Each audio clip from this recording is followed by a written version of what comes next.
कमी झालेला आहे. कधी कधी पाऊस जास्त पडतो, कधी कधी पाऊस कमी पडतो. हा परिणाम आहे वातावरण बदलाचा.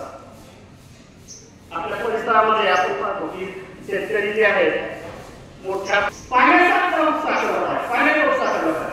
परंतु त्या पावसाळ्यामध्ये पडलेले जे पाणी आहे ते पाणी मात्र जमिनीमध्ये मुरवण्याची कोणीही दक्षता घेत नाही, कोणी त्रास घेत नाही.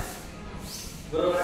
पहिल्या पावसाचं पाणी हे नदी नाल्याला वाहून जातं, जमिनीमध्ये त्याची लेवल येत नाही, लेवल वाढत नाही आणि आपण भरमसाठ पद्धतीने भरमसाठ प्रमाणामध्ये पाण्याचा उपसा करतो.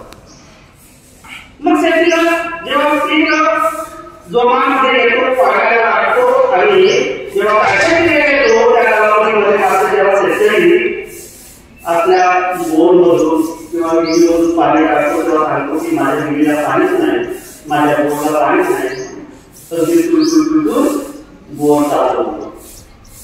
याच्यामध्ये त्याला काही निवड आपण द्यावं. बरोबर आहे का? त्याला काही निवड आपण द्यावं.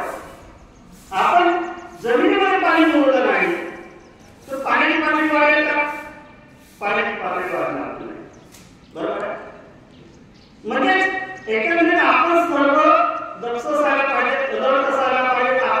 आपल्यासाठी आहे ते आपण आपल्या पृथ्वीचं रक्षण करायला पाहिजे. तापमान, जागतिक तापमानावर मोठी समस्या निर्माण झाली आहे.